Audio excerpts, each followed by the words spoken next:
He was going to fire her. The millionaire had already made up his mind. But when he opened the door that evening, briefcase still in his hand, what he saw stopped his breath. There, in the middle of his marble kitchen, his twin daughters, both, deaf since birth, were laughing, clapping their little hands and moving in perfect rhythm to a melody they could not hear. And right beside them, dressed in a modest maid's uniform with yellow gloves still on, was the woman he was determined to dismiss. She was dancing with the girls, guiding their movements with her own, her face glowing with joy, as if nothing in the world mattered more than those two children. The millionaire's throat tightened, his eyes stung, and in that instant he realized, nothing would ever be the same. I'm John Parker, and today's story will touch your heart. The narrator's voice continues warmly. Don't forget to subscribe to the channel and give your like. It's very important to me. And leave in the comments which city or country you are listening from. Now, let me take you inside a story of love, betrayal, and redemption that you will never forget. It all began in the small town of Ashford, Connecticut, where businessman Michael Harrington lived in a sprawling estate with his twin daughters, Amelia and Sophie, both only 6 years old.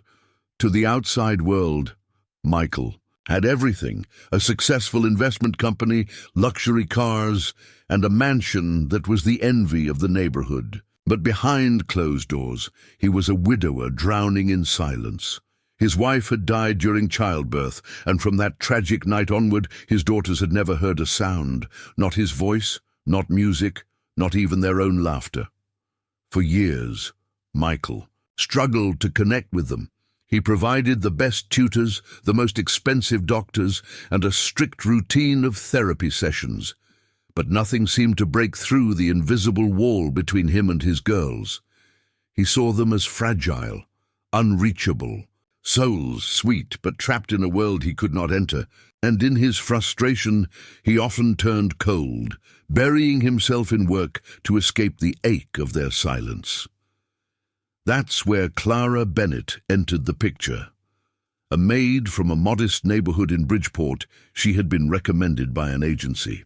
Clara was nothing extraordinary at first glance: dark brown hair tied back, plain clothes, and a timid smile. But there was something about her presence that unsettled Michael. She was cheerful, attentive, and unusually warm with the twins. Still, Michael remained skeptical. In his mind, no maid could possibly fill the void left by his late wife. Over time, however, Clara began to notice things others had overlooked. She realized Amelia loved to trace rhythms with her fingers on the table. Sophie often tapped her foot unconsciously whenever the sunlight hit the curtains just right. These tiny details sparked something inside Clara. Where others saw silence, she saw music waiting to be born. Michael, however, did not notice, or rather he refused to. He was too busy drowning in contracts and late-night meetings. Worse yet, he had begun to suspect Clara of overstepping her role, giving too much attention to the twins, involving herself in matters beyond her duties. "She's just the maid," he reminded himself angrily, and so, after one particularly stressful day at the office, he decided Clara's time in his house had come to an end. He would let her go, but fate had other plans. That very evening he arrived home earlier than expected. He expected to find silence, maybe the twins sitting quietly with their toys. Instead, he opened the door and froze. The kitchen lights cast a golden glow on the scene before him. Amelia and Sophie were standing barefoot on the marble counter, clapping their hands in unison. Their eyes sparkled with delight as Clara danced, exaggerating every movement so the girls could follow. She spun, raised her arms, stomped her feet, and the twins copied her eagerly, their little dresses swaying as they moved. In the corner, a speaker pulsed with vibrant colors, violet and blue lights that responded to sound vibrations.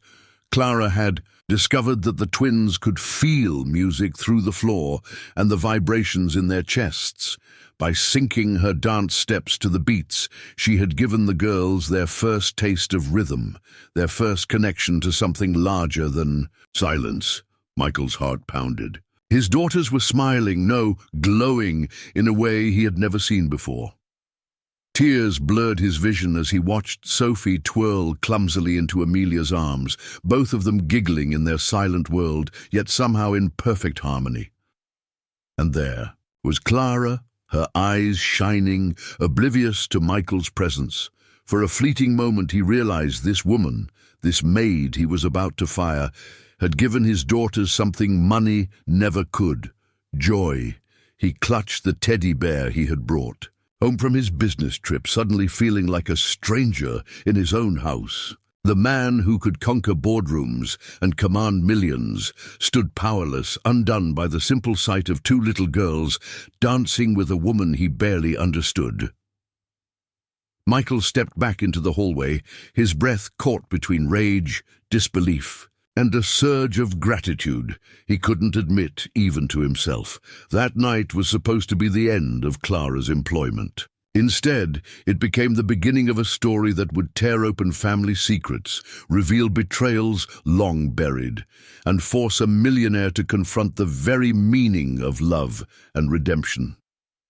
Because behind Clara's smile hid a truth that would shake the Harrington family to its core, and Michael, he wasn't ready for what he was about to discover. Michael Harrington stood outside the kitchen doorway that night, paralyzed.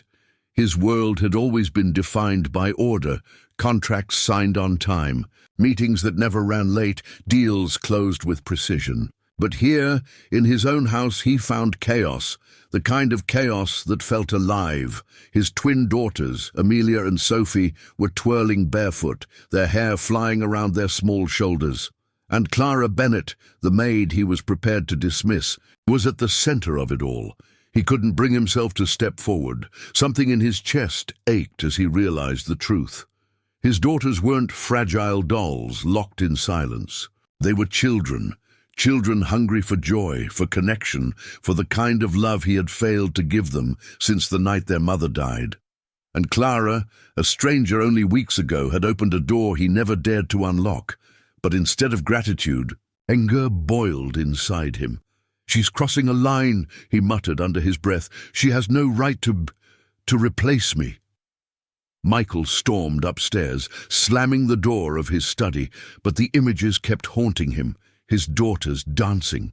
Their laughter silent but unmistakable, Clara's face radiant and pure. He pressed his palms against his eyes, but the tears betrayed him. The next morning, he entered the dining room as he always did, dressed in a crisp grey suit, tie perfectly knotted, his leather briefcase polished to a shine. The twins sat at the table, their plates full of pancakes. Clara was beside them, pouring orange juice. She smiled softly when she saw him, as if nothing unusual had happened the night before. "Good morning, Mr. Harrington," she greeted. Michael's jaw tightened. He nodded but said nothing. He couldn't forget what he had seen. During breakfast, Amelia tapped her fork twice on the table and looked at Clara expectantly. Clara grinned and tapped back in rhythm. Then Sophie joined, drumming her little hands, and suddenly the three of them burst into silent giggles. Michael lowered his coffee cup slowly. That invisible thread connecting Clara and his daughters stung him deeply. It was the kind of intimacy he longed for, but never achieved. After the girls went upstairs, Michael finally spoke. "Clara," he said coldly, "what exactly were you doing last night?" Clara blinked, taken aback. I was just spending time with them, sir. They were restless, so I thought maybe we could try something different." "Different?" Michael's voice sharpened. "You're their maid, not their teacher, not their entertainer. You're here to keep the house in order." For the first time, Clara met his gaze without fear. "With respect, Mr. Harrington, those girls don't just need order. They need love. They need to feel alive. And if you had stayed 1 minute longer, you would have seen it too." They were happy. Michael's lips pressed into a thin line. He wanted to fire her right then and there, but a small voice inside whispered, "She's right." That evening, Clara tucked the twins into bed. She leaned close to Sophie and whispered, though she knew the child could not hear, "You are stronger than the silence, little one." Amelia, clutching her stuffed rabbit, smiled as if she understood every word. From the hallway, Michael watched again, unseen. Clara kissed both girls on the forehead, switched off the lamp, and stepped quietly into the corridor. When she noticed him standing there, her breath caught. "Mr. Harrington," she murmured nervously. He said nothing for a long moment, just studied her face. Finally, his voice came out low, almost fragile. "Why do you care so much? They're not your children." Clara swallowed, her hands twisting in front of her apron. For an instant, a shadow crossed her features. Something heavy, something she seemed unwilling to reveal. "Because," she whispered, "sometimes you don't need to give birth to a child to feel them in your heart." Her words struck him like a blow. He wanted to demand an explanation, but she quickly bowed her head and walked away, leaving him with more questions than answers. Over the next days, Michael noticed changes he couldn't ignore. His daughters, once quiet and withdrawn, began to glow with a new kind of energy. Amelia scribbled shapes in her notebook that looked like dance steps. Sophie clapped along when Clara hummed without sound. The twins were communicating, not just with Clara, but with each other. Michael felt torn apart. On one side, pride swelled in him at the sight of their progress. On the other, jealousy burned like fire. Clara was achieving in days what he hadn't managed in years. He began digging into her past. Who was Clara Bennett, really? He asked the agency for her records, but the file was thin. 28 years old, no husband, no children previously. Worked as a maid in 3 other homes. Nothing unusual. And yet, something about her didn't add up. Late one night, after pacing his study, Michael poured himself a glass of whiskey and whispered into the silence, "There's something she's not telling me." He had no idea that Clara carried a secret so deep, so intimately tied to his own life, that once it came to light, it would unravel everything he thought he knew about his family. The Harrington mansion was no longer the same. Every evening, the twins begged Clara for dance time, their tiny hands signing the request. Michael sometimes joined from the sidelines, his stern figure leaning against the wall, torn between wonder and resentment. But one Friday night, when the laughter seemed louder than ever, Michael finally lost his composure. "Enough!" he thundered, his voice echoing through the hall. The girls froze. Clara turned pale. Michael's face was flushed, his eyes hard. "This is not your place, Clara. You don't decide what's best for my daughters." "I do." Clara stood trembling, but instead of retreating, she whispered words that would ignite a fire in the Harrington household. "Then why are they smiling with me, and not with you?" The room fell silent. Michael's heart pounded. He wanted to shout back, but the truth in her words was undeniable. His daughters were looking at him with wide, innocent eyes, not of fear, but of disappointment. And for the first time he wondered if he was truly failing them. But Clara's defiance wasn't just courage. It was the weight of a hidden truth pressing against her chest, begging to be released. A truth that, if spoken, would change the Harrington family forever. And that truth was about to slip through her lips. Michael Harrington did not sleep that night. The echo of Clara's words, "Why are they smiling with me and not with you?" drummed in his head until dawn. He stared at the ceiling of his lavish bedroom, the chandelier above mocking him with its silent shimmer. He had built empires, closed million-dollar deals, and bent competitors to his will. Yet a maid had reduced him to silence with a single question. By the time the sun rose over Ashford, Michael had made a decision. He needed to uncover the truth about Clara Bennett. The day began as always. Amelia and Sophie woke early, their tiny feet padding across the hardwood floors. Clara helped them dress in pastel dresses with white ribbons. She braided Amelia's hair and tucked Sophie's loose curls behind her ears.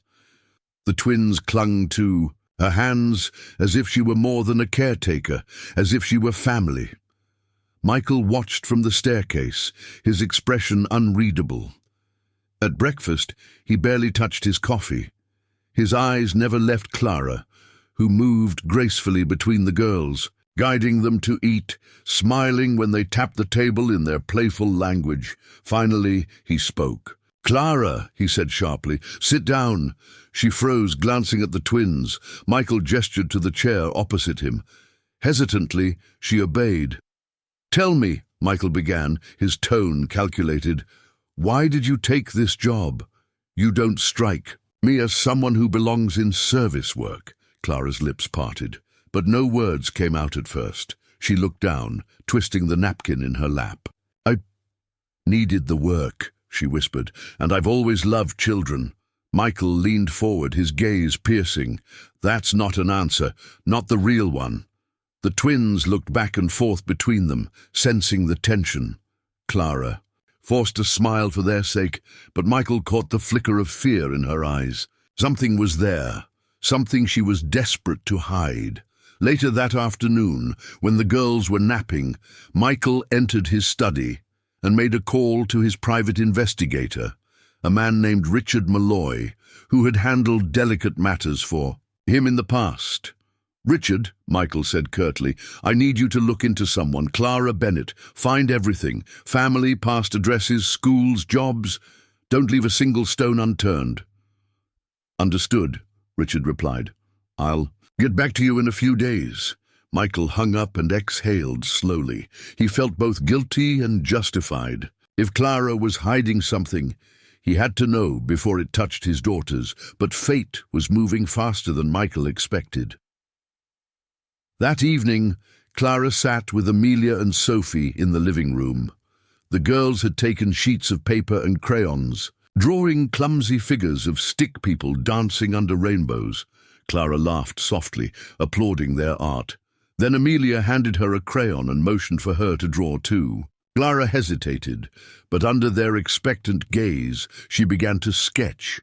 She drew two little girls with matching dresses, twins, holding hands with a taller figure that looked suspiciously like herself. Then she added another figure, a man with broad shoulders, holding the twins on the other side. His face was blank, unfinished, as if she couldn't bring herself to draw the details. When Michael walked in unexpectedly, his eyes fell on the drawing. His heart jolted. "Is that supposed to be me?" he demanded. Clara's cheeks flushed. She quickly folded the paper, but Amelia tugged it back open, smiling proudly. She pointed to the tall man in the drawing, then to her father, then clapped her hands with joy. Michael's chest tightened. He wanted to feel touched, honored even. But suspicion gnawed at him. Clara's expression wasn't pride. It was sorrow. That night, after putting the girls to bed, Michael confronted her. "Why did you draw yourself with my daughters and me?" Clara hesitated at the doorway, her face pale. "Because that's how they see us," she whispered, "as a family." Michael's jaw clenched. "But we're not." Her eyes glistened. For a moment, he thought she might cry. Instead, she whispered, "No, not yet." And she walked away. Days passed, but the unease grew. Michael noticed Clara watching the twins with a tenderness that went beyond duty. She whispered to them at night, even though they could not hear. She smiled through tears he didn't understand. Finally, Richard Malloy called. "I've got something," he said gravely. "Clara Bennett isn't exactly who she says she is." Michael's pulse quickened. "Go on." "She's lived under 2 different names, worked in several towns across Connecticut. But here's the part you won't like. She once lived in New Haven, on the very same street where your late wife Elizabeth grew up." Michael froze, the phone slippery in his hand. "What are you implying?" "I'm saying," Richard continued, carefully, "that Clara Bennett has a past tied to your family, strongly tied." Michael hung up without another word. His chest heaved as fragments of memory surfaced. Elizabeth's family, her estranged sister, the stories she never wanted to share. Could it be? The next morning, Michael confronted Clara in the garden, where she was watching the twins chase butterflies. His voice was sharp, trembling with fury. "Tell me the truth, Clara. What connection did you have to my wife?" Clara turned slowly, her face pale as snow. The twins stopped their play, sensing the storm. For a long moment she said nothing. Then, in a trembling voice, she whispered words that shattered the silence. "She was my sister." Michael's breath caught. The world tilted. His wife, his Elizabeth, had hidden a sister all those years, and that sister was now standing in his garden, disguised as a maid, raising his daughters as if they were her own. The betrayal stung like fire. But the revelation was only the beginning. Clara's presence in the Harrington home wasn't a coincidence. It was a choice, and the reasons behind it would shake Michael's trust, challenge his pride, and ultimately change the destiny of Amelia and Sophie forever.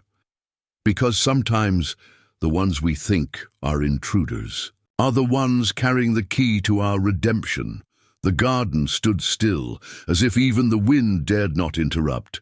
Michael Harrington's fingers tightened around the back of a wrought-iron chair. Across from him, Clara Bennett, Clara Whitmore, as he now understood, held herself upright, but he could see the tremor in her hands. Amelia and Sophie watched with wide eyes, daisies clutched in their small fists, sensing that the ground beneath their little world had shifted. "She was my sister," Clara repeated, voice barely above a whisper. "Elizabeth, your wife." Michael's breath came sharp, almost metallic. "Elizabeth never mentioned you," he said, the words tasting like betrayal. "Not once." Clara swallowed. "I know." He stared at her, trying to reconcile the maid in a simple uniform with the secret threaded through his past. "Explain." Clara's gaze drifted toward the twins, then back to him. "Not here. Please, they shouldn't hear this." She signed softly to the girls, "Go play," and they obeyed, drifting toward the maple tree at the edge of the lawn. Only when their giggles were a safe distance away did Clara begin. "I was born Clara Whitmore," she said. "Elizabeth and I were half-sisters, same father, different mothers. Our father, Charles, was a complicated man, generous in public, cruel in private, and always absent when it mattered. When Elizabeth's mother married him, he pretended I didn't exist. My mother raised me alone in New Haven, 3 bus lines from Elizabeth's house and a world away." Michael's jaw tightened. "Elizabeth grew up with wealth. You didn't." Clara nodded. "But money isn't the wound. Distance is.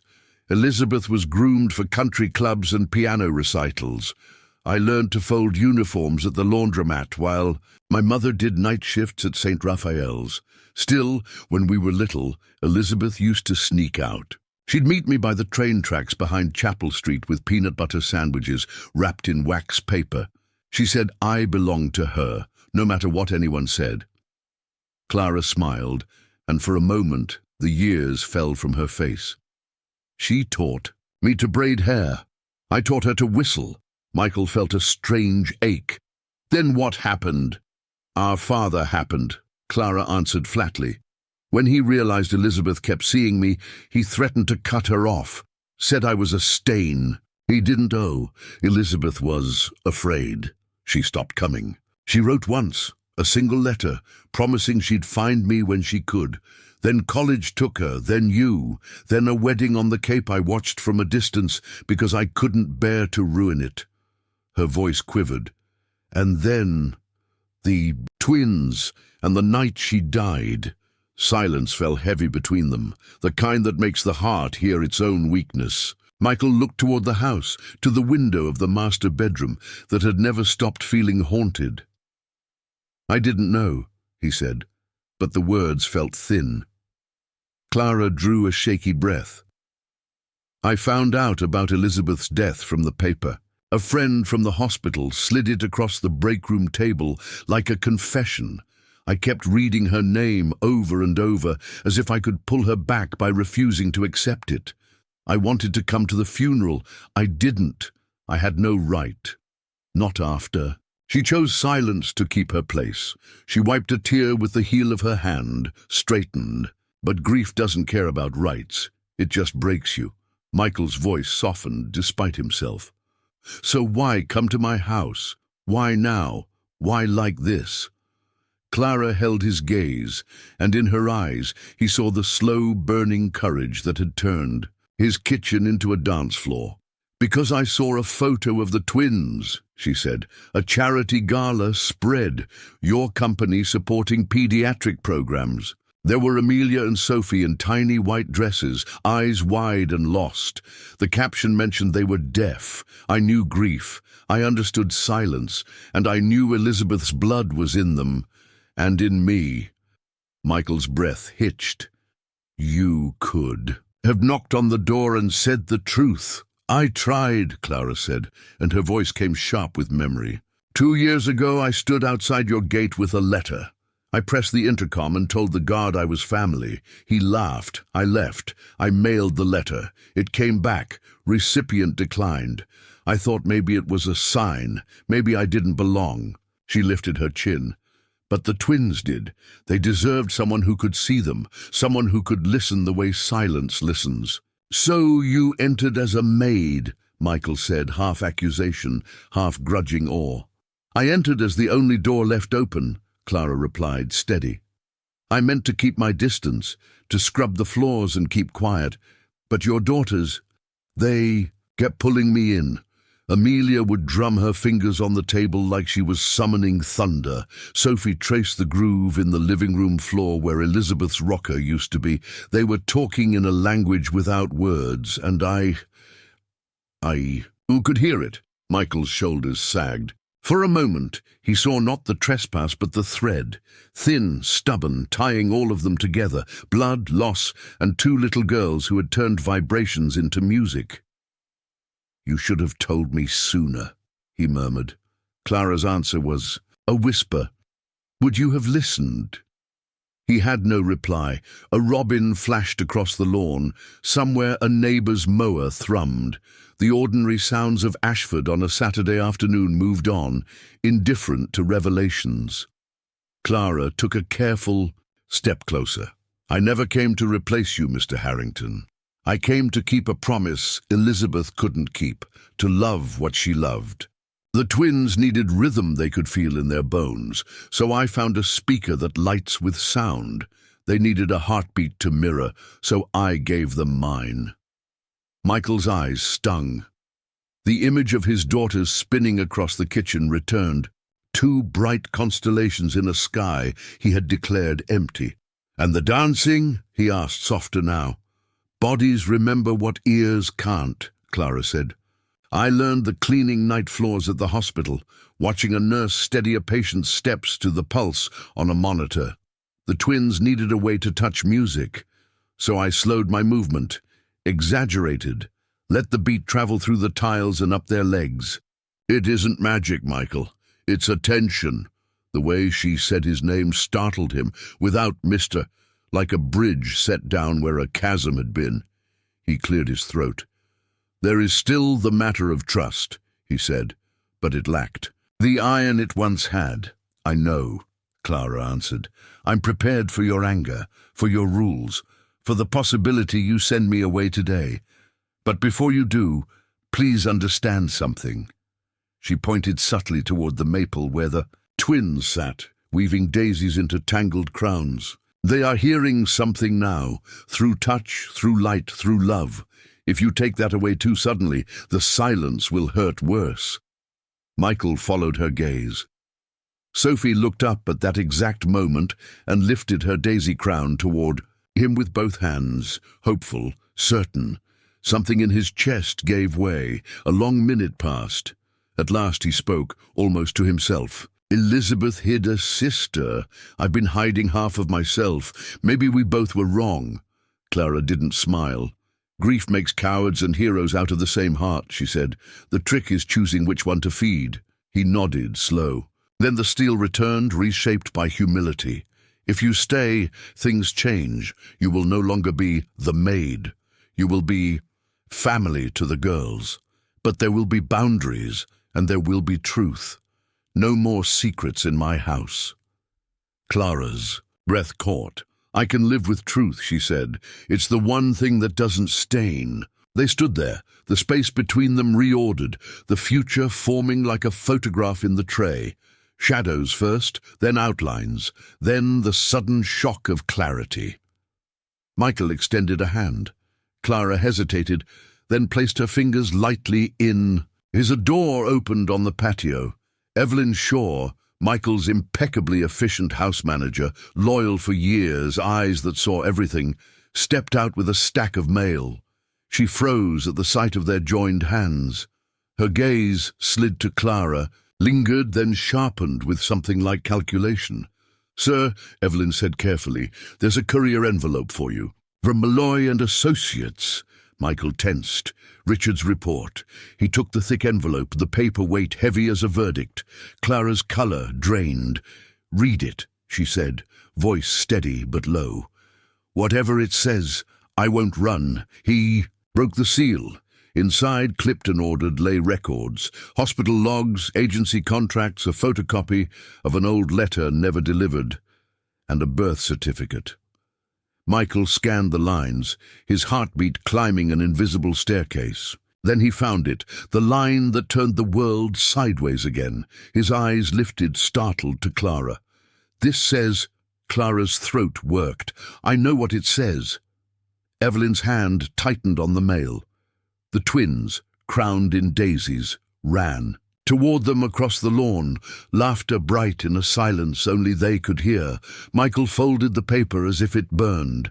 When he spoke, his voice was a rough whisper, cracked by fear and awe in equal measure. "If this is true, then the betrayal. In this house didn't start with you."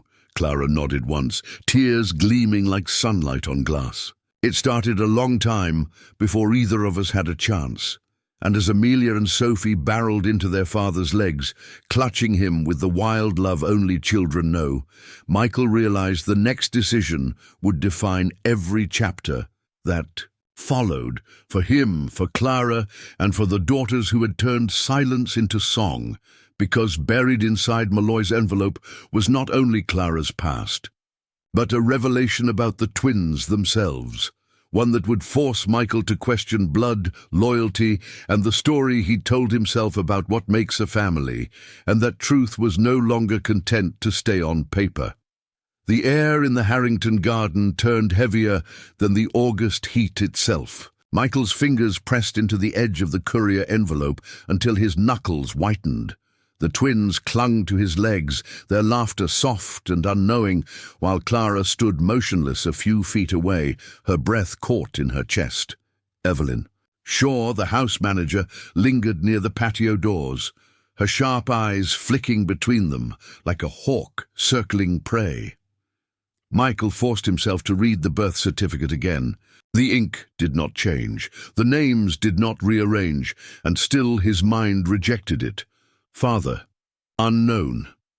Mother, Elizabeth Whitmore. Informant, Clara Whitmore.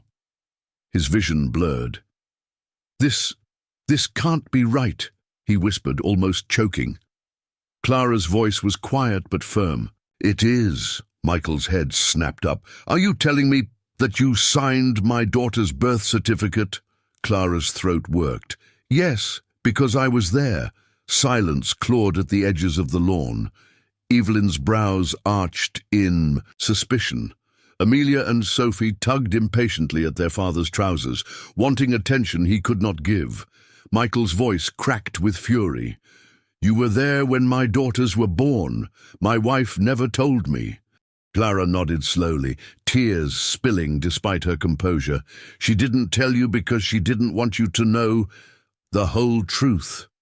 Elizabeth went into labor early. You were away on business in Boston. She panicked, and the only person she could call was me.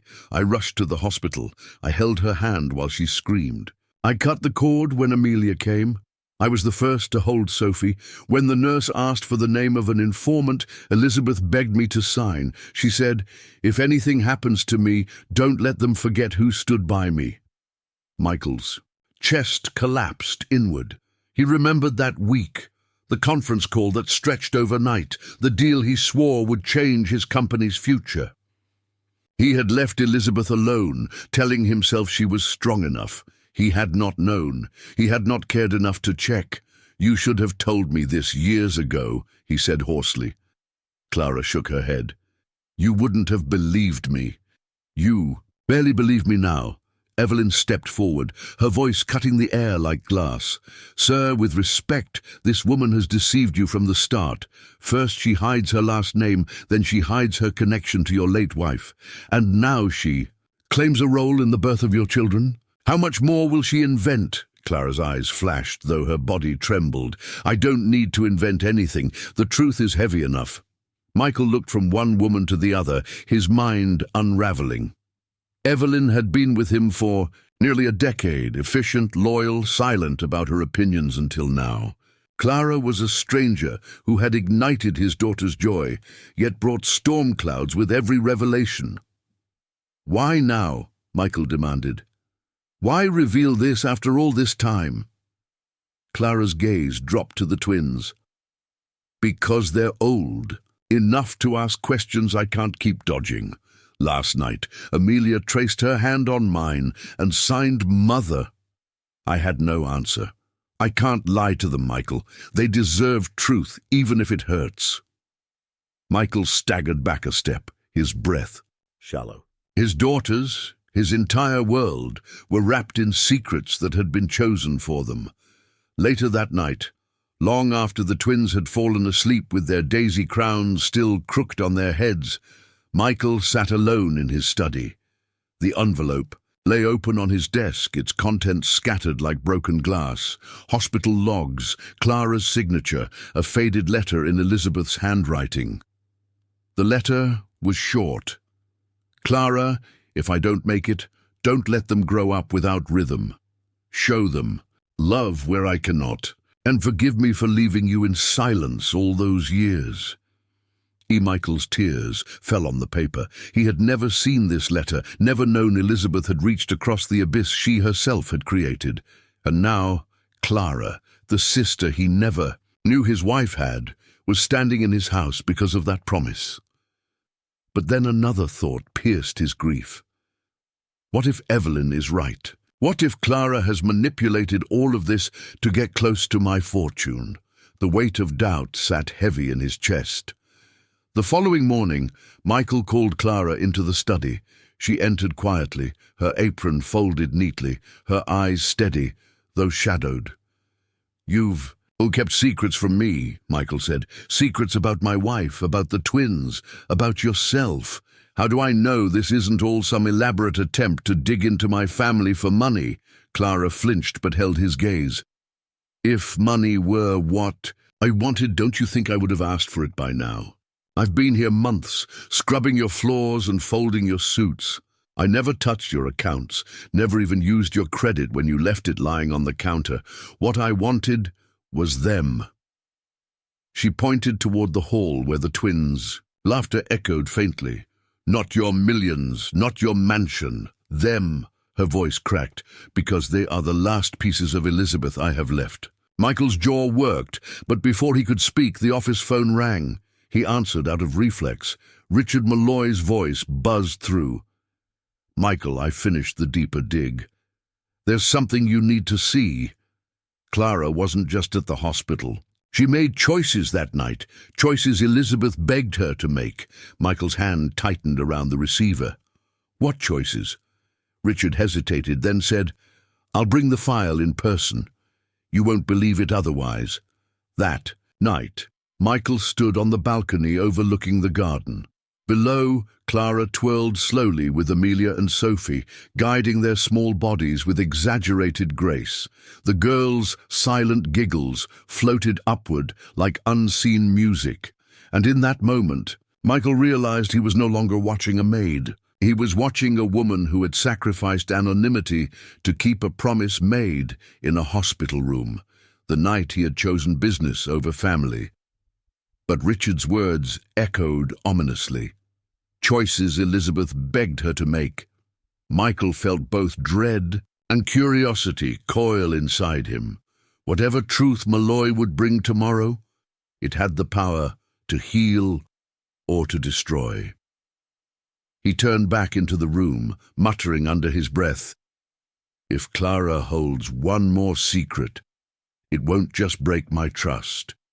It will break everything." And downstairs, Clara clutched the twins a little tighter, as if she already knew the storm was almost here. The following morning broke grey and heavy, as if the skies themselves sensed what was coming. Michael Harrington barely touched his coffee. He sat at the head of the polished oak dining table, his jaw set, his eyes unfocused. Clara moved quietly around the kitchen, preparing oatmeal for the twins, who were humming silently to themselves, hands tapping the table, eyes bright. Their indecent joy clashed violently with the storm inside Michael's chest. At precisely 9 o'clock, the front gate buzzed. Richard Malloy had arrived. Michael met him at the door, ushering him into the study without a word. Clara, carrying a tray of fruit, froze when she caught sight of the man in the crisp navy suit. Something in her eyes flickered. Recognition. Fear. And she nearly dropped the tray, Michael noticed. His gut tightened further. Inside the study, Malloy spread a thick file across the desk. "Michael," he said solemnly, "I've confirmed what we suspected. Clara didn't just witness the birth of Amelia and Sophie. She made a decision that night, a decision your wife begged her to make in her final moments." Michael's throat constricted. "What decision?" Malloy slid forward a faded medical form, stamped with the New Haven General Hospital seal. Elizabeth suffered severe complications. She began hemorrhaging shortly after Sophie was delivered. The attending doctor told her there was only one chance, an emergency transfusion. Michael's pulse thundered. "So they gave her one." Malloy shook his head. Elizabeth's blood type was rare. The hospital was short on compatible donors. Clara's type matched. She was ready to volunteer, but Elizabeth refused. Michael's brows furrowed. "Refused? Why?" Malloy's voice softened. "Because the transfusion carried risks for Clara. Elizabeth begged her not to risk her own life, but Clara insisted. She nearly collapsed after donating. The doctors stabilized Elizabeth briefly, but her body was too weak. Hours later, she was gone. Michael's hands trembled over the paper. He saw Elizabeth's looping signature at the bottom of the consent form, shaky and fading, and beside it, Clara's bold, desperate scrawl. "She risked her life," Michael whispered. Malloy nodded. "And she promised Elizabeth something in those last breaths." According to a nurse's note, Elizabeth clasped Clara's hand and said, "Don't let him raise them in silence. Show them joy." Michael staggered back, his heart torn between grief and rage. "Why didn't she tell me this herself?" Malloy's eyes flicked toward the door. "Maybe because she knew you'd blame her." The door creaked. Clara stood there pale, her apron wrinkled in her fists. "You don't need Malloy to tell you," she said softly. "I was there. I held Elizabeth when she begged me to choose." Michael's voice thundered. "You should have told me years ago." Clara's eyes welled. "And what would you have done, Michael? You would have hated me. You would have said, 'I failed her. I already carried enough guilt, watching her fade while I lived. I couldn't carry your anger too.'" He slammed his fist on the desk. "You had no right to decide what truths I could or couldn't handle." Clara stepped forward, her voice rising with desperate strength. "And you had no right to leave her alone that night while you chased another deal. Don't put this all..." On me, Michael. We both carry blame. The room crackled with silence. Malloy shifted uncomfortably, but neither Michael nor Clara looked at him, their eyes locked like two storms colliding. Finally, Michael's voice broke. So all these months, every time you danced with them, every time you smiled at them, you were carrying her promise. Clara's tears spilled freely now. Yes, because I failed her once by letting her go when our father demanded it. I wasn't going to fail her daughters. Not again. The words struck Michael deeper than any accusation ever had. His knees nearly buckled under the weight of them. For years, he had told himself Elizabeth's death was an accident, a tragedy no one could have stopped. Now he realized her last. Moments had been witnessed not by him, but by the sister he never knew she had, who had risked her own life to try to save her. And Evelyn Shaw had been right about one thing. The truth was dangerous. It could tear apart everything Michael thought. He knew about loyalty and betrayal. That evening, Michael sat alone on the balcony, the file spread across his lap. The twins were asleep upstairs, their tiny hands curled around stuffed animals. Clara stood in the garden below, staring at the maple tree as if seeking counsel from its silence. For the first time, Michael saw not just a maid, not even just Elizabeth's sister. He saw a woman carrying a weight as unbearable as his own, a woman who had lived in shadows, not for gain, but for love. And yet, doubt still gnawed. He muttered to himself, did she save Elizabeth, or did she let her die? Because hidden inside Malloy's file was one last document, a second letter Elizabeth had written, one Michael had never seen.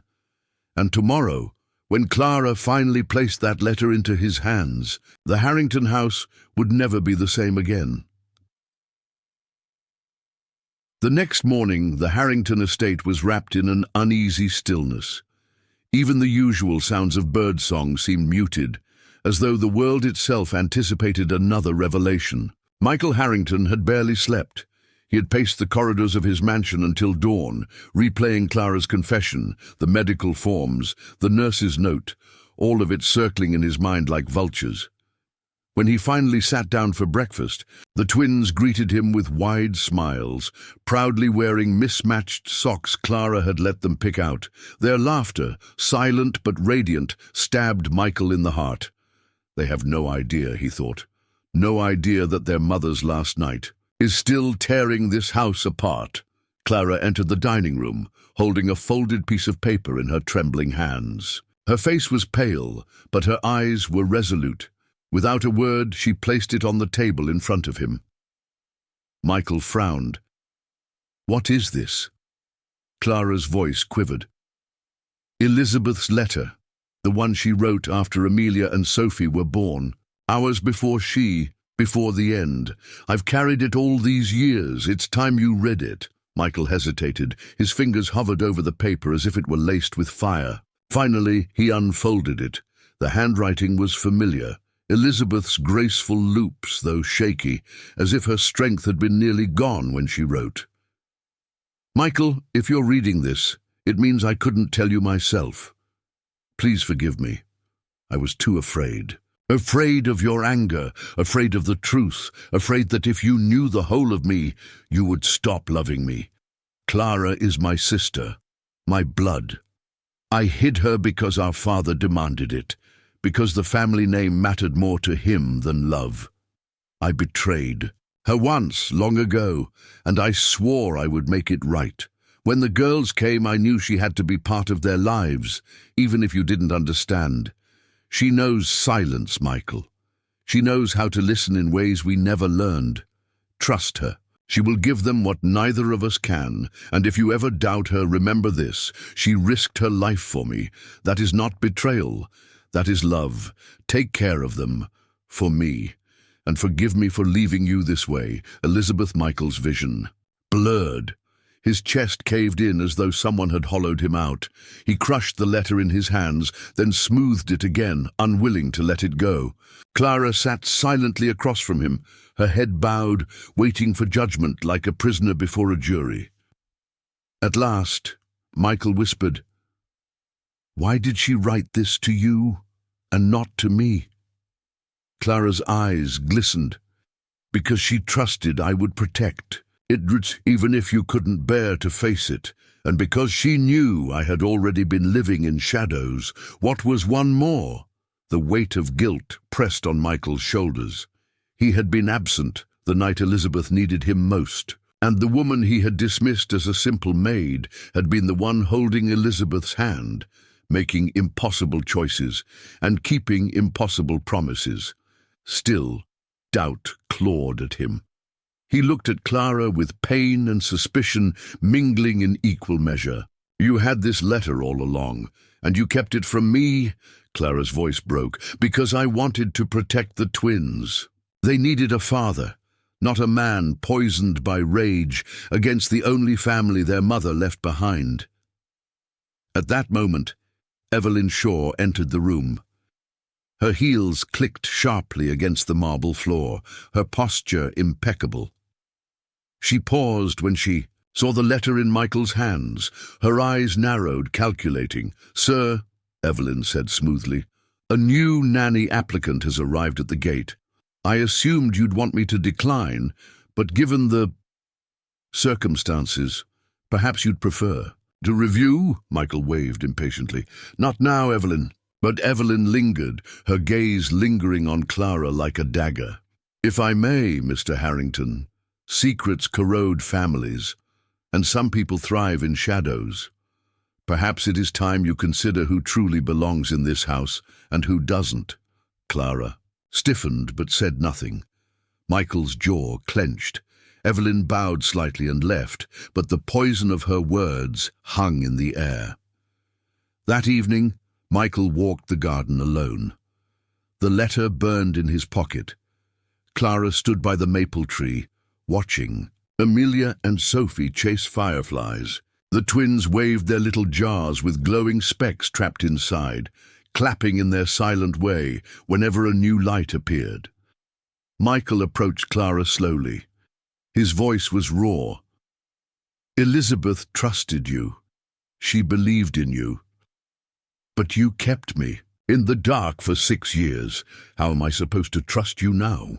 Clara's tears glimmered in the dim light. "Trust isn't given once. It's chosen every day. I can't change the silence I kept, but I can change the silence now." She placed a hand over her heart.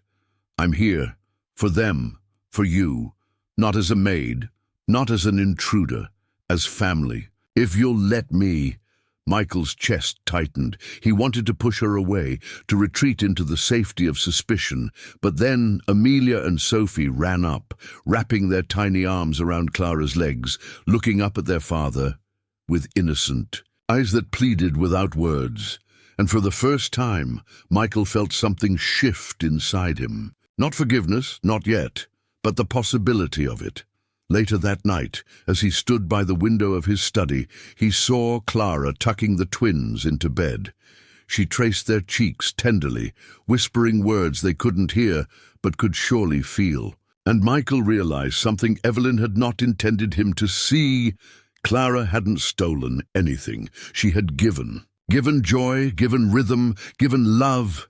But in the shadows of the hallway, Evelyn watched too, her face tight with something darker than disapproval.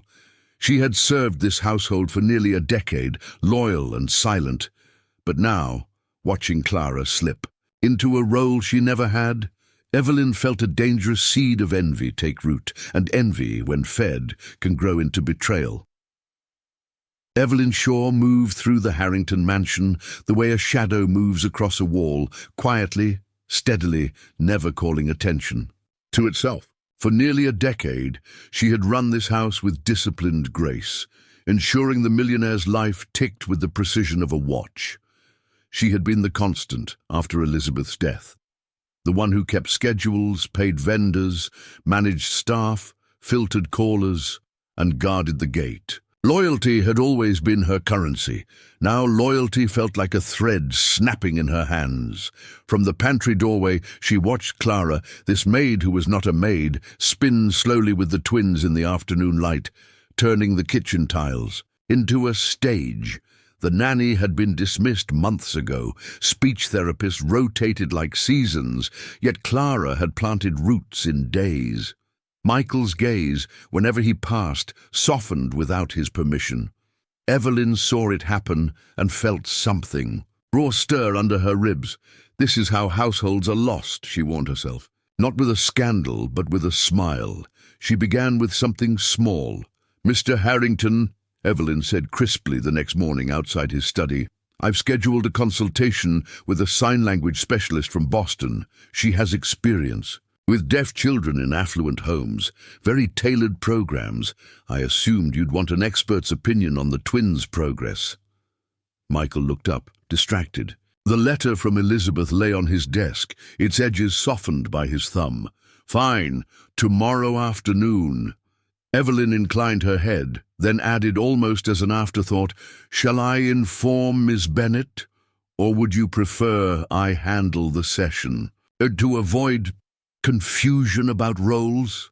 Michael hesitated. "Loop Clara in. If we keep her, she needs to coordinate with specialists, not replace them." Evelyn's smile did not reach her eyes. "Of course." She informed Clara with impeccable politeness, then neglected to pass along the correct time. The next day, the specialist arrived at 2. Evelyn led her to the sunroom and poured tea, glancing at the clock. At 2:20, Michael appeared, checking, his watch, agitation flickering in his eyes. "Where is Clara?" he asked. "I told her 2:30, Evelyn answered smoothly. "Perhaps I misunderstood your instruction." Michael's mouth tightened. The specialist, a poised woman named Dr. Karen Bell, laid out flashcards and tactile tools, speaking with confidence about visual phonology and haptic signaling. When Clara finally hurried in, breathless, cheeks flushed, the twins bounded toward her in relief. Dr. Bell's brows arched. "Ah," Dr. Bell said, rearranging her materials. "Let's begin." Clara sat cross-legged on the rug with Amelia and Sophie, letting Dr. Bell guide the session.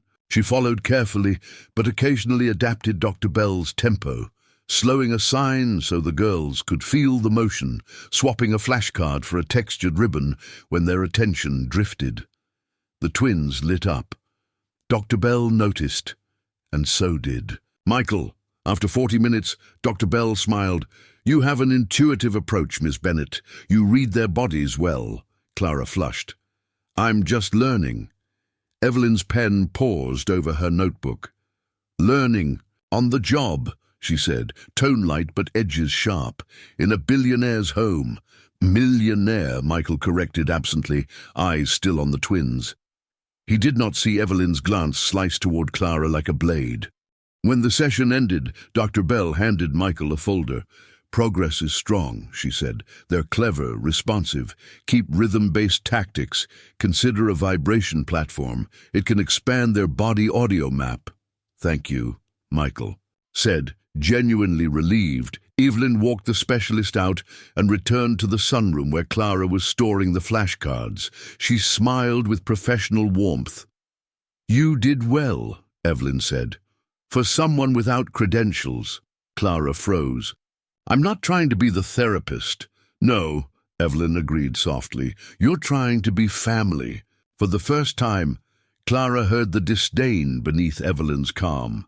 That weekend, the house filled with light and the soundless music of little feet. Michael watched from the balcony as Clara traced broad arcs with her arms and the twins mirrored, their dresses fanning like tiny sails. He couldn't remember the last time the mansion felt like a home rather than a vault. He almost smiled. Down in the foyer, Evelyn dialed a number she had not used in years. "Mr. Malloy? This is Evelyn Shaw." "Yes, I'm aware you work for Mr. Harrington. I thought you should have additional context. The maid, Clara, has used more than one name in the past. I can send you dates, addresses, and something else. I believe she's positioning herself for guardianship." Malloy's silence on the other end was wary. "On what grounds?" She's already usurping the nanny, defying the therapist's schedules, and interfering with household protocol. And she kept a letter from the late Mrs. Harrington for 6 years. If that isn't strategic, I don't know what is. I'll note it, Malloy said, guarded. But our file already covers name changes. And the letter belonged to her. As much as to Elizabeth, Evelyn's jaw tightened. Families fall because one person is allowed to rewrite the rules. I'm trying to keep this one standing. She hung up, breath shallow. It wasn't enough. Suspicion was smoke. She needed fire. On Monday, a contractor came to service the front gate. Evelyn signed the work order, watched him test the latch, and smiled. After he left, she stepped outside and pressed the override in the side panel, the one only she knew, and left the gate on a hair trigger. A breeze would pull it ajar. That afternoon, Clara took Amelia and Sophie to the garden. They ran between lavender bushes while Clara set out a small vibration speaker on the grass, syncing its pulse with the twins' hand claps. The air smelled of sun-warmed thyme. Dragonflies stitched quick blue lines above the lawn. A delivery truck rumbled past the edge of the property. The loosened gate drifted open like a careless yawn. Amelia spotted the movement first. The world. Beyond, bright and inviting. She toddled toward it, Sophie giggling behind her. Clara turned at the rustle and felt the floor drop out from beneath her heart. "Amelia! Sophie!" she cried, already sprinting. Michael stepped out onto the terrace, at the same instant, and saw a blur of white dresses, small legs, the flash of road. His breath strangled. "Clara!" Clara vaulted the steps, grabbed Sophie, then lunged for Amelia as the child crossed the threshold of the gate. Tires hissed on asphalt nearby. Clara swept Amelia into her arms, stumbling to her knees on the gravel. Tiny pebbles bit her palms. She held both girls in a crushing embrace, shaking, whispering their names that they could not hear but could certainly feel. Michael reached them, scooping the twins into his arms, his face ashen. "What happened?" Clara swallowed hard, fighting. Tears. "The gate, it was open. I didn't see." Evelyn arrived at a measured pace, not breathless at all. "The gate," she repeated, alarm perfect in its pitch. "But the contractor serviced it this morning. It should be secure." Michael looked from Evelyn to the gate to Clara. His relief curdled into anger. "You were responsible for them," he said to Clara, voice shaking. "You should have checked." Clara nodded, guilt hammering. "You're right, I should have. I'm sorry." Evelyn placed a steadying hand on Michael's arm. "Thank God no one was hurt, but this is exactly the kind of risk we feared." "The maid," she corrected herself. "Forgive me, Miss Bennet, doesn't understand the protocols of a household like this. The children need certified supervision." The twins clung to their father's necks, unaware of the adult storm swirling above them. Clara stood back, fingers bleeding where gravel had torn skin, breathing like someone who had run through fire. Michael's voice was low, almost hoarse. "I need a minute." He carried Amelia and Sophie inside. Evelyn followed, leaving Clara alone by the gate. She pressed her palms together until the sting overrode the panic. She had saved them, and yet somehow she had failed. That evening, Michael watched the security feed in his study, only to find that the camera facing the gate had malfunctioned for 2 hours that afternoon. The log cited a temporary signal disruption. He rubbed his temples, exhaustion heavy. Clara knocked softly and entered. "How are they?" she asked. "Did they sleep?" He nodded. "Exhausted. They're fine." Silence, thicker than the Connecticut humidity, settled between them. Then Michael spoke without looking up. I can't risk them, Clara." Her breath hitched. "You think I would ever—" "I think you love them," he said, and his voice broke. "But today showed me how fast love can lose to chaos. I don't know how to keep this house from spinning. Clara stepped closer, hands open. We can add safety checks, more structure. A chime cut through.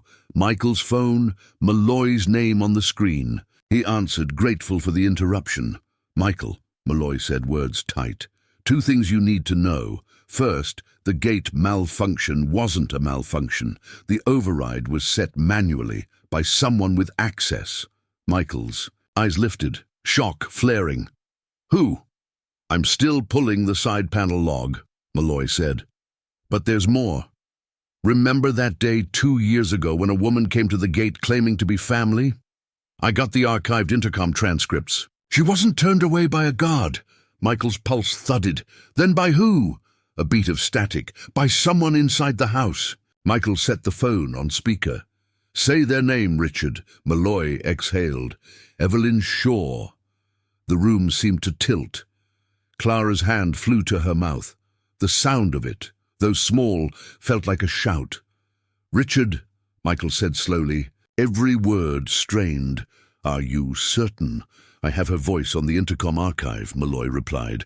She told the gatehouse to mark the visitor as unwelcome and returned the letter with a recipient declined stamp. And Michael, initial reviews suggest the gate override today was triggered from the same staff panel code Evelyn uses for deliveries. Michael closed his eyes. Memory spooled. Evelyn's measured walk, her flawless timing, the subtle turns, of a sentence that made him doubt what his own eyes had seen. A cold burn spread through his chest. He ended the call and looked up at Clara. In her face, he read not triumph, but grief. The grief of someone watching truth hurt the person it was. Meant to help, he took a breath that felt like breaking glass. I will handle this. Clara nodded, tears gathering. Be careful. Envy can look like duty, and betrayal can wear a uniform that fits. At the door, Michael paused. Clara, thank you for catching them. She let out a shaky laugh. That wasn't laughter. I'll keep catching them until they don't need catching. Michael stepped into the corridor. The house, he thought he knew, had shifted again under his feet. He moved toward the butler's pantry, where Evelyn kept her keys and codes, where the side panel logs would live like fingerprints in a book. He didn't see the figure standing at the end of the hall. Evelyn, still as a statue, watching, calculating the next move in a game she had played for years without an opponent. Because in this house of family secrets, the most dangerous betrayal wasn't the one that came from outside. It was the one that had been organizing the mail, and when Michael opened the staff panel, the last thing he expected to see was Evelyn's code already active, counting down a timer. The screen on the staff panel glowed cold blue. Michael Harrington leaned closer, reading the digits blinking down. 000237, 000236, a countdown. His heart slammed against his ribs. He jabbed the cancel button, but the system rejected his access. Invalid credentials. Evelyn's code was locked in place. The panel pulsed, mocking him with each tick of the timer. God, Michael whispered, voice raw. What have you done? Behind him, footsteps sounded. Clara's soft gasp filled the hallway. She had followed him, curiosity turning to dread when she saw the screen. Michael, what is that?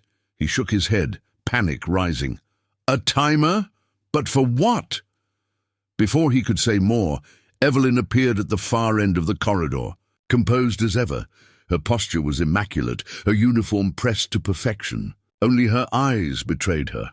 Sharp, glittering, almost feverish. Step away from that panel, sir, she said evenly. Michael squared his shoulders. Evelyn, what is this? What did you set? Her smile was small and chilling. A precaution. I realized months ago this house was losing its order. The moment she, her chin tilted toward Clara, walked in, the Harrington estate began slipping. The girls laugh, yes. They twirl and scribble. But rules bend, discipline frays, and you look at her as if she belongs here. Michael's voice was steel. She does. Something in Evelyn's smile cracked. "She's not Elizabeth." Silence stretched, heavy as stone. The twins' distant giggles floated faintly from the upper floor, oblivious to the storm gathering. Below, Michael took a step forward. "Tell me what this timer controls, Evelyn." Her tone sharpened. "The gate, again. Only this time it doesn't open, it closes. Locks, traps. A household must be protected from intruders, even those already inside." Clara's breath caught. "You're not protecting them. You're trying to erase me." Evelyn's eyes flickered with something dangerously close to envy. "You should never have entered. For 6 years I've kept this house standing, kept the girls safe, kept him alive when grief could have consumed him. And in mere months, you unravel everything. No, Clara, I won't let you." Michael's voice shook with fury. "You tampered with the gate yesterday. You nearly let my daughters run into the road. They were never in danger," Evelyn said smoothly. "I was there." "You weren't," Clara cried. "You let them wander to prove your point." The timer flashed. 001 to 15. Michael surged forward. "End it, Evelyn. Now." But Evelyn stepped back, her hand slipping behind her back. When she raised it again, she wasn't holding a weapon, but a small silver key. She dangled it between her fingers like bait. "This ends when you decide, sir. Me or her. You can't have both. Loyalty doesn't divide." Michael's voice dropped to a dangerous whisper. "Loyalty isn't control, it's love." The words struck like a whip. For the first time, Evelyn faltered. Her hand trembled. The timer bled away precious seconds. 047, 46. Clara moved suddenly, darting past Michael. Evelyn lunged, but Clara's fingers snatched the key. The two women grappled, the sound of their struggle echoing in the marble corridor. Michael tore the key free and jammed it into the panel, twisting hard. The countdown froze at 00032. A beep confirmed the override. The screen blinked black. Silence fell, heavy and absolute. Evelyn's chest heaved. For the first time, her immaculate composure shattered. "I did everything for this house," she hissed. "And you." She pointed at Clara, trembling with rage. "You took it all." Clara's voice shook, but her words were steady. "I didn't take anything. I gave them joy." Michael's jaw tightened. He stepped between the two women. "Evelyn, you've crossed a line you can't return from. You endangered my children. You lied to me. You twisted loyalty into poison." Her lips curled. "And yet, who will sign? Your checks tomorrow. Who will keep your empire from crumbling while you play father in the garden?" Michael's voice turned ice. "Not you." Her breath hitched. For a moment, she looked almost small, a woman realizing the years of silent devotion had not earned her a place in the family she guarded. Then her eyes hardened. Without another word, she turned sharply and strode down the hall. The click of her heels echoed like a gavel striking judgment. Clara collapsed against the wall, chest heaving. Michael crouched beside her, his hand hovering uncertainly over hers. Finally, he clasped it. "You saved them again. And me." Her eyes glistened. "No, we saved them. Together." For the first time in years, Michael allowed himself to lean on someone. The weight of grief, betrayal, and fear pressed heavy on his shoulders, but not unbearable anymore. Not with Clara there. That night, the twins crawled into his lap by the fire. Amelia pressed her tiny palm against his chest to feel the beat of his heart. Sophie laid her head on his shoulder. Clara sat across from them, eyes soft, hands folded. For a fleeting moment, Michael saw not the fractures but the wholeness forming. A family, not defined by perfection or blood alone, but by the relentless choice to love through chaos.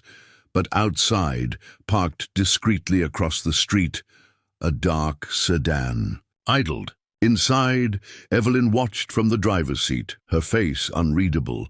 She wasn't finished, not yet, because loyalty, once twisted, can turn into vengeance. And in the Harringtons' world, vengeance always comes knocking. Morning came like a truce. The Harrington mansion, Once, a museum of grief, breathed quietly, the garden rinsed in dew. Michael Harrington stood in the foyer with the decision already made. He had spent the night reviewing logs, listening to the archived intercom clip where Evelyn's voice marked Clara as unwelcome, and staring at the frozen Zizur Pedro 32 burned into his mind. Loyalty, he realized, had become Evelyn's disguise. Control had worn the face of care. He called her in. Evelyn Shaw entered, immaculate as ever, a folder in hand. "Your calendar, sir." Michael didn't take it. "Your employment ends today." A flicker, shock, then fury crossed her eyes. "I kept your world from falling apart." "You kept it from moving on," he said, steady. "You turned the gate into a weapon and my daughters into proof. That isn't loyalty. That's betrayal." Her lips thinned. "And her?"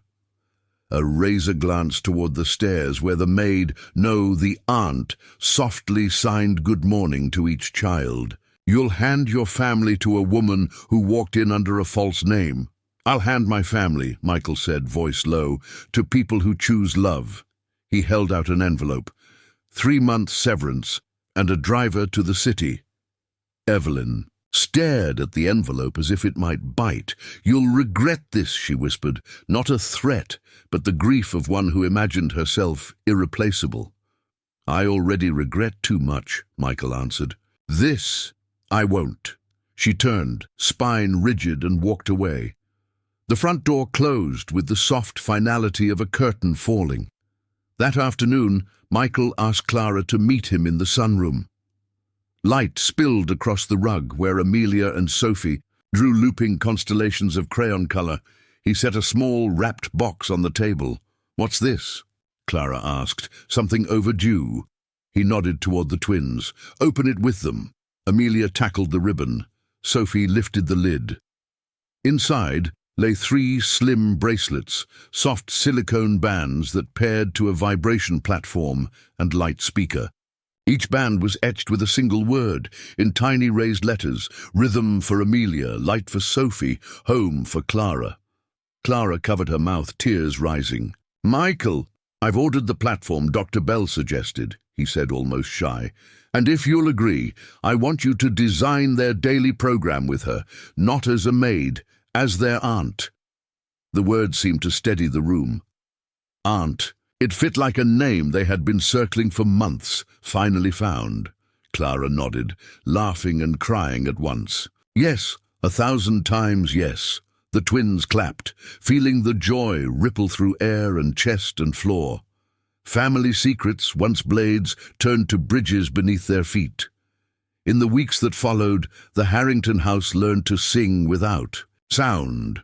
Mornings began with hands spelling simple stories: bird, sun, hope, and ended with the 4 of them cooking together, the millionaire in rolled-up sleeves, the aunt flicking flour on his lapel, 2 little girls in aprons spinning like planets around them. The vibration platform thrummed gentle bass into the soles of small feet. The light speaker pulsed blues and ambers in time. Where there had been marble chill, there was warmth. Where there had been a nanny schedule and a house manager's ledger, there was ritual, messy, tender, human. On a crisp Saturday, they went to the town green for a community event. Music, food, a small stage where children danced. Michael hesitated at the edge, old pride tugging. Clara squeezed his shoulder. "They'll be okay," she signed and said. "You will be too." A drummer struck his sticks together. The twins stepped onto the mat near the bass amp, eyes wide at the soft thunder they could feel more than hear. Clara began, exaggerating a sway. Amelia copied. Sophie followed.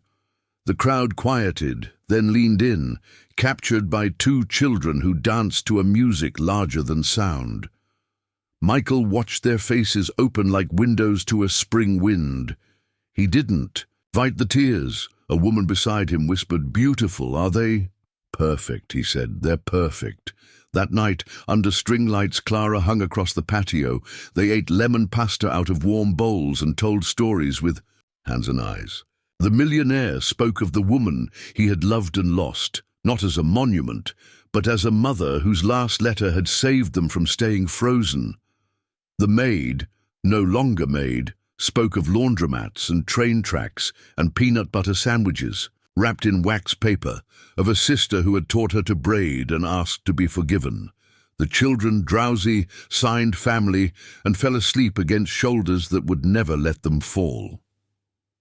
Later, Michael carried them inside and found Clara in the doorway of the master bedroom, looking at the rocker's faint groove in the floor. "I've been thinking," he said softly, "about a promise we owe Elizabeth." Clara traced the groove with her toe. "To raise them in joy, to raise them in truth," he added. "No more closed doors." She smiled. "Then, tomorrow, we start with new keys," he laughed. "Tomorrow we start with pancakes." Evelyn Shaw did not come back. Malloy's report would later confirm what Michael already knew. She had turned devotion into dominion, shutting out the first attempt Clara made to join the family and engineering a crisis to prove her point. He wished her a quieter life somewhere. Order could serve instead of reign. He kept the lesson. Everyone found a destination. Malloy, satisfied his file could close, sent a last note. "Some houses are safest when they aren't fortresses." Dr. Bell joined weakly, delighted by how quickly the twins mapped rhythm into language. The guard at the gate learned new protocols and learned to sign welcome, and the townspeople of Ashford began to speak kindly of the Harringtons, not as the silent mansion on the hill, but as the home where two little girls taught the neighborhood how to listen with their eyes. As summer tipped toward fall, Michael stood at the kitchen threshold and watched Clara guide the twins through a slow turn, each foot placed with care. The millionaire breathed, and for once it didn't hurt. He cleared his throat. "There's one more thing," he said, awkward again. From his pocket he pulled a smaller box. Inside, a key, not to the staff entrance, to the front door. "For you," he said. "For our aunt." Clara's hands shook. She took it, pressed it to her heart, then to each child's. The house seemed to exhale. That evening, a warm voice rose over the scene, timeless, comforting, the storyteller who had walked with them from the first breath. "I'm John Parker, and remember, every story hides a truth." He lingered a beat, the way a friend does at the doorstep, unwilling to leave you lonely. "And if today's story reached you, if you felt the weight of betrayal, the ache of family secrets, and the of redemption, tell us where you're listening from, city, country. Let this house hear your voice. And if you believe more hearts should find their way back home, subscribe to the channel and share this story with someone who needs it." On the patio, under patient stars, the twins pressed their palms to the wooden boards and felt a low rhythm, rising from the platform, from the earth, from the two grown-ups who had chosen them and kept choosing. The millionaire, the aunt, the children. Not perfect, better, honest. A house that learned to sing, and somewhere far beyond the hedge, where memory curls up gentle at last, a woman with Elizabeth's laugh might have smiled and said, "You did it." You listened in the silence until it became a song.